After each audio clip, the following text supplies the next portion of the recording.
Të gjitha studimet që bëhen në kuadër të familjes fokusohen kryesisht në problemet e këtij institucioni social të rëndësishëm.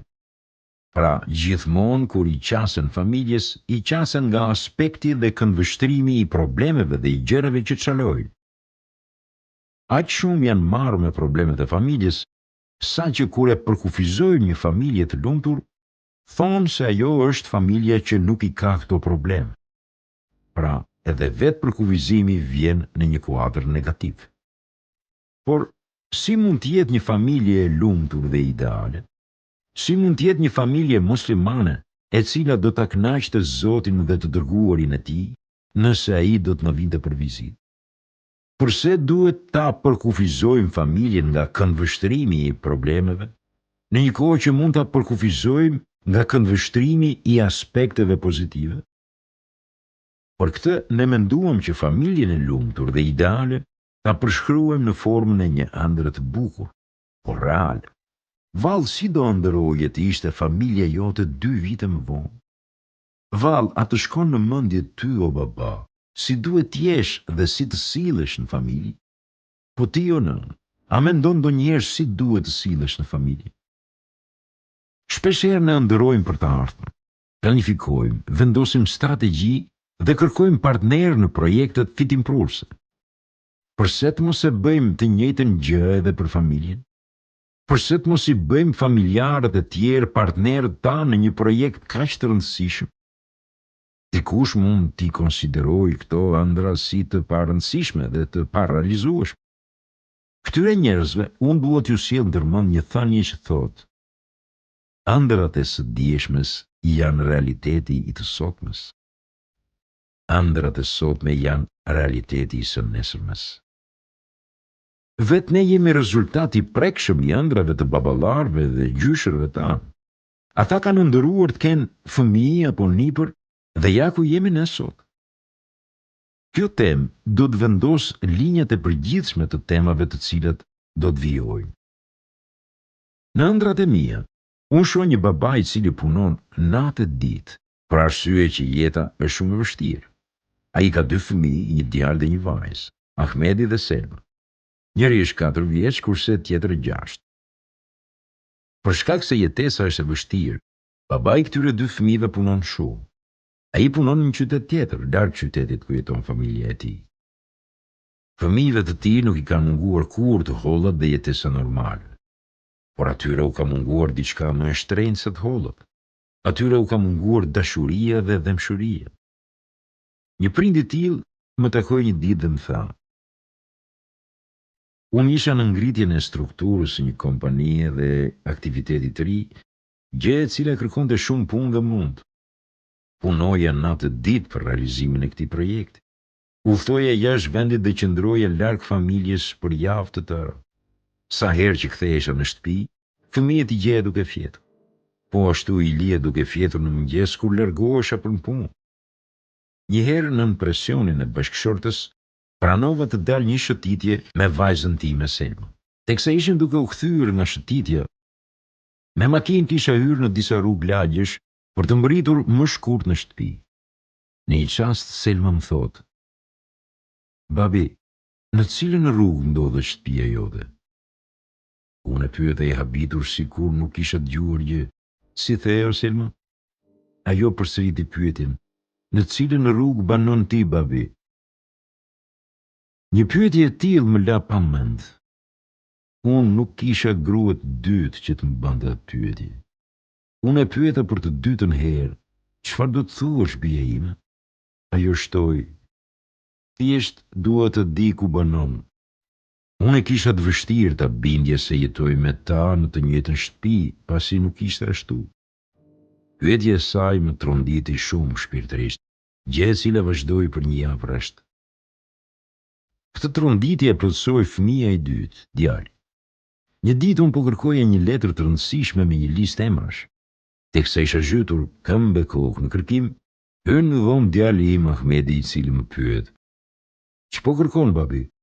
Unë i përgjigjem: po kërkoj një letër me emrat e disa njerëzve shumë të rëndësishëm, me të cilët duhet takohem këtë javë. Djali më pyeti: Po emri im është në atë letër, o babi.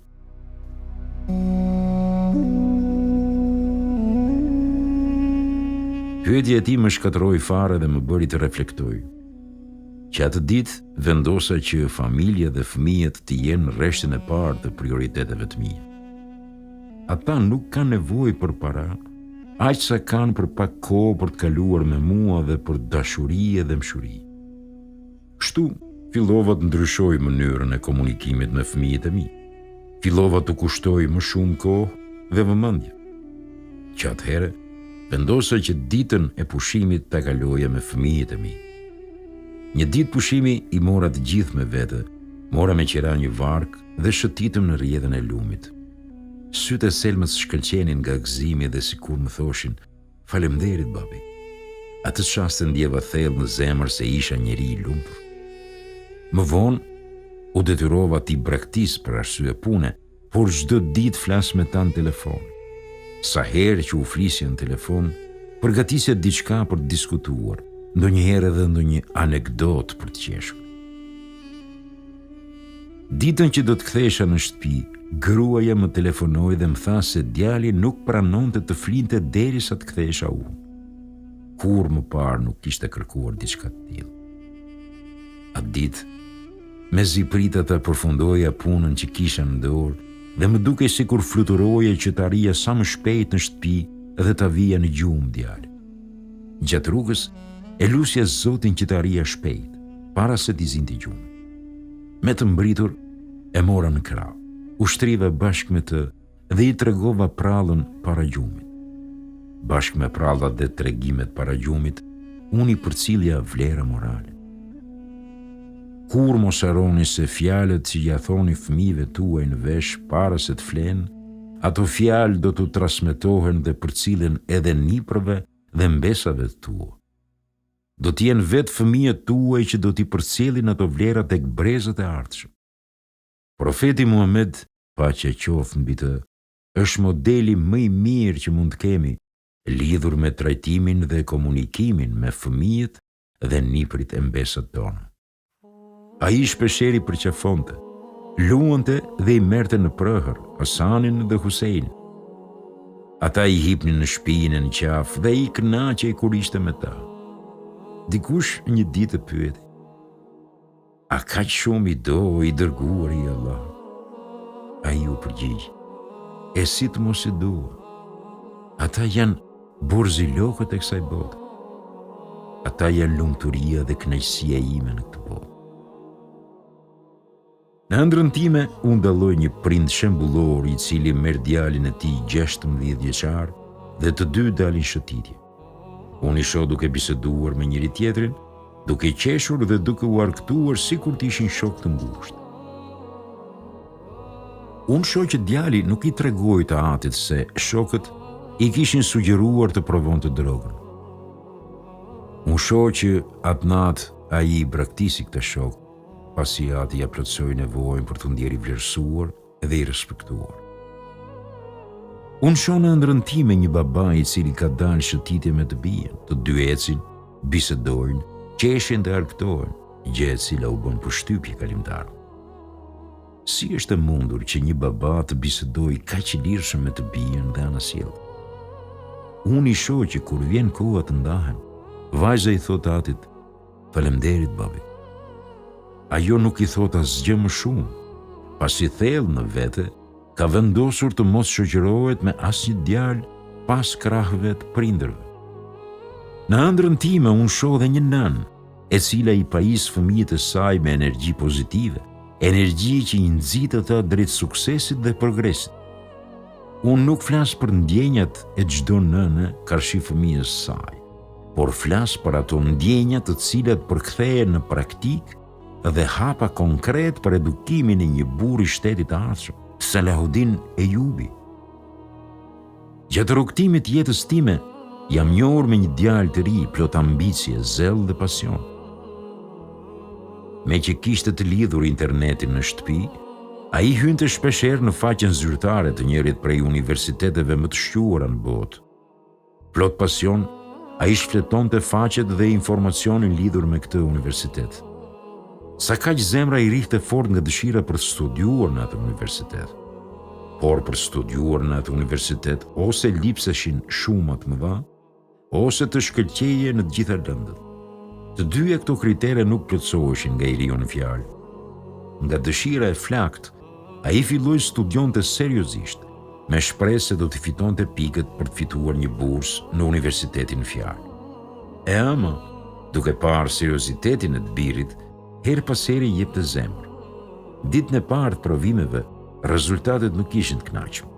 Ai I telefonoi të ëmës dhe I tha: "Rezultatet e ditës së sotme nuk ishin të kënaqshme dhe më duket se nuk do ta fitoj të drejtën për studiuar atje ku dua."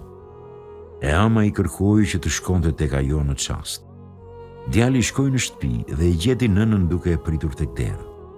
Në sytë e saj, ai shquante një ndjenjë sfide që nuk e kishte pikasur më parë. Nëna I kërkoi të mbyllte derën dhe të hynte në dhomën e tij. Pasi ulën, nëna I tha: "Je djali mençur, aftësitë nuk të mungojnë dhe për zellin dhe pasionin nuk kam ç'të them. Fillo studio se jam e sigurt se do ta fitosh një vend në universitet. Unë jam e bindur se do të studiosh atje ku do. Do t'i përfundosh studimet dhe unë do të marr pjesë në ceremoninë e diplomimit. Derisa të vijë ajo ditë, unë do të lutem për ty." Tregon djali në fjalë.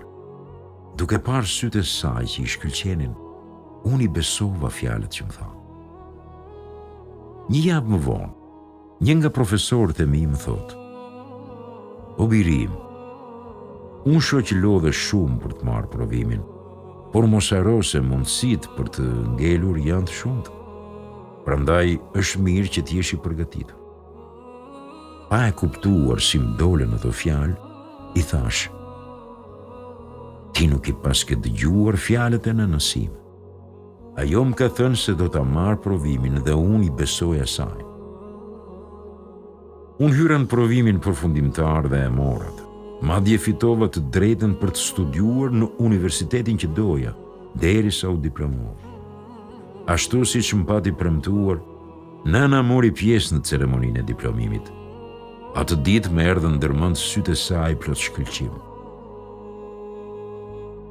Unë harova kush isha dhe për çfarë isha diplomuar, por zbrita nga foltoria dhe përqafova nënën fort, duke I përshpëritur në vesh: "Të dua shumë, nëna ime. Arritjet dhe rezultatet e mia kanë burim kryesor zemrën tënde." E tillë është nëna e ëndrave të mia. Një nënë e tillë është kyçi I zhvillimit dhe I progresit të vendeve tona. Në ëndrrën time, unë shoh një burrë dhe një grua të cilët jetonin një jetë bashkëshortore të pakuptimit. Ndoshta burri kush e di sa herë I ka vajtur mendje të martohej me një të dytë, sa kaq ajo I kanosej se do të kërkonte divorcin. Ditët kalonin dhe ndjenjat dhe aspekti sentimental zbeheshin. Unë e shoh të burr duke lexuar një libër, ku I bën përshtypje kjo thënie: "Dashuria është si një pemë, të cilën nëse e vadit rritet, qel dhe lulëzon, e nëse e neglizhon, ajo vyshket dhe thahet." Ai mendon me vete: kush e di sa herë kam provuar dashurinë jashtë kuadrit familjar, por nuk jam ndjer kur I lumtur. Rasti I tyre është si rasti I atij që I zgjat duar tek uji për t'i ardhur tek gota, por ai kurse si nuk I vjen. Unë kam rendur pas dashurisë dhe lidhjeve haram, por nuk jam ndjer kur I lumtur. Përse të mos e provoj në shtëpinë time edhe një herë? Kështu filloi të ndryshoj në disa gjëra të vogla, por që e lumturonin të shoqen në maksimum. Më parë sa herë që kthehej nga puna, ulurinte se nuk donte të dëgjonte askënd, nuk donte t'i fliste dhe ta shqetësonte kush. Ai ndjej I lodhur dhe I raskapitur dhe kishte nevojë për qetësi. Kurse tani, para se t'i binte ziles por t'hyrë brenda, ai mendoi pak dhe thoshte me vete: "Lodhjen e ditës nuk ka përse t'ja përplasësh gruas në fytyrë. Qetëso, relakso dhe sillu butë me të." Unë e shoh duke hyrë në shtëpi I buzëqeshur, e përshëndet përzemërsisht dhe e pyet si e ka kaluar ditën. Ajo I flet mbi punët që ka bërë dhe problemet e shqetësimet. Ai nuk ja zgjidh asnjëra nga problemet, por thjesht e dëgjon me duri me maturi. Edhe ajo nuk donte dikë që t'i zgjidhte problemet dhe shqetësimet. Gjithçka donte ishte dikush që e dëgjon. Unë e shoh në ëndër këtë burr, i cili tashmë i telefonon nga puna të shoqes thjesht për ta përshëndetur. Unë e shoh atë që gjatë ditëve që ka marrë pjesë në një konferencë larg shtëpisë, i dërgon mesazhe çdo ditë ku i shpreh mallin dhe nostalgjinë. Unë e shoh këtë çift që një ditë u grindën. Ai doli zemëruar nga shtëpia, mori makinën dhe u largua. Por pasi kishte përshkruar disa qindra metra, ai telefonon dhe i thot: "Më fal për gjithçka ndodhi." Edhe ajo ja kthen: "Edhe ti më fal mua pasi isha e lodhur." Kjo edhe pse komshiu i tyre u divorcua nga shoqja për të njëjtin shkak. Sa kaq, këta e kapërcyen problemin me një fjalë: "Më fal." Në ëndër, unë shoh që ai nuk ka shumë kohë të rrimet shoqen, por ato çaste që kalojnë bashkë janë të paharrueshme. Unë e shoh të shoqen duke pritur burrin natën vonë, pasi ka gatuar gjellën e ngrohtë që atij i pëlqen. Ai që më parë preferonte të darkonte me shokët dhe kolegët, tashmë nuk u mbet asnjë darkë nga ato që i përgatitë shoqja, sado vonë që të kthehet. Në ëndrrën time, unë shoh bashkëshorten të kujdesshme në pamjen e saj. Ajo vishet bukur e pastër dhe buzëqeshja nuk i ndahet nga fytyra. Në ëndër, unë shoh duke i dhënë zemër dhe kuraj të shoqit. Në pavedijen e burrit, nuk ka si ajo grua e cila i jep zemër dhe e mbush me besim. A imagjinoni sa të lumtur janë ata fëmijë që kanë prindër të tillë? A e kuptoni sa të vuajtur dhe të mirë janë ata fëmijë që nuk kanë jetuar në një ëndër të tillë në shtëpinë ku kanë lindur? Në ëndër, unë shoh edhe Xhaxha Abdullahun, baban e Ibrahimit. Ai është njëri i thjeshtë dhe punon në administratën shtetërore me një rrogë modest. Edhe pse vetë është analfabet, ai ka vendosur që djalin ta arsimojë, por me parat fituara me djersën e babit. Tregon djali i tij, Ibrahimi: "I mat kishte një kuti të vjetër ku çdo ditë hidhte disa qindarka. Sa herë që kutia mbushej plot me qindarka, babai i merrte dhe i këmbente në bank. Mandej i merrte të hollët dhe i thoshte nënës: "Këto para do t'i përdorim për arsimimin e djalit tonë në universitet. Ne do të durojmë që fëmia të arsimohet sa më mirë." Shpeshherë ai më tregonte dorën e tij dhe më thoshte: "O biri im, kur kjo dorë nuk është zgjatur për të marrë diçka haram. Ditën që do të zgjatet për të përfituar nga harami, më mirë të pritet." Këto fjalë ishin më të dobishme se qindra ligjërata mbi amanetin. Ishin më të dobishme se qindra e mira mësues të cilët këshillojnë për rëndësinë e amanetit. Për ditë të tëra mund të ushqeheshim vetëm me bath. Babai më shihte dhe më thosh: "Mos u mërzit. Kur të përfundosh shkollën, do të ushqehesh me ushqime të lloj-llojta." Unë thosha me vete: "Po ti o baba, kur do të ushqehesh mirë?" Vitet kaluan dhe unë u arsimova dhe u diplomova. Krijova familje dhe jam i suksesshëm në jetë. Njëherë vajta në shtëpinë e thjeshtë ku kisha lindur dhe isha rritur, aty ku jetojnë akoma prindrit e mi. Pranë krevatit babait, gjeta kutinë ku ai mblidhte qindarkat për arsimimin tim, e cila tashmë ishte bosh. Ju afrova pranë dhe i thash: "O baba, mbushe kutinë siç bëje më parë dhe jepua nipërve e mbesave tua. Sado që tu flas për vlerat, kur nuk do të mundem t'ua konkretizoj ashtu siç bëje ti, kur zgjasë dorën tënde dhe më thoshe: kur kjo dorë nuk është zgjatur për të marrë diçka haram, ditën që do të zgjatet për të përfituar nga harami, më mirë të pritet." Ti nuk ke mbushur një kuti me qindarka, por ke mbushur zemër me vlera të cilat nuk mund të cënohen asnjëherë dhe në çfarë do moshe. Xhaxha Abdullahu është njeri i madh, edhe pse është analfabet. Nëse brezi i prindërve do të ishin si ai, sot do të kishim vend të lulëzuar dhe të zhvilluar. Në ëndrrën time, unë shoh një të ri plot ambicie, ëndra dhe dëshirë. Me që ka jetuar për një kohë të gjatë larg familjes, ai nuk e ndjen faktin që babai i tij ka sakrifikuar gjithçka për t'i garantuar një të ardhme sa më të mirë. Edhe pse e rrëfej në formën e një ëndre, ajo është një histori e ndodhur dhe e përjetuar nga njerëz të vërtetë. Ky djalë i ri ishte futbollist, por jo në një nivel të admirueshëm. Kur i vdiqi ati, ai mungoi një javë rresht në stërvitje. Ditën që ju bashkua ekipit do të zhvillojë një ndeshje e rëndësishme. Me që ai nuk kishte qenë në stërvitje për një javë, trajneri e la në stolin e rezervën. Pasi kishte filluar loja, futbollisti ynë filloi t'i lutej me këmbgulje trajnerit që ta fuste në lojë. I zënë ngushtë nga përgjërimi dhe vendosmëria e tij, trajneri pranoi. Atë ndeshje protagonisti ynë shkëlqeu, sa që duke sikur ishte një nga yjet e futbollit botëror. I befasuar nga ky ndryshim, trajneri e pyeti: "Çfarë ka ndodhur kështu me ty? Ç'është ky ndryshim i befasishëm?" Djali i përgjigjet: "Një javë më parë humba baban, i cili ka sakrifikuar jetën për mua. Ai donte ta shihte të birin të suksesshëm, gjë të cilën nuk e arriti. Ai jetoi dhe sakrifikoi gjithçka për mua, kurse unë jetoja për qejfet e mia. Dua që babai im të gëzohet dhe të jetë krenar me mua, qoftë edhe ditën e Kiametit. Që sot tek unë do të shohësh një njeri tjetër, jo atë të dikurshmin."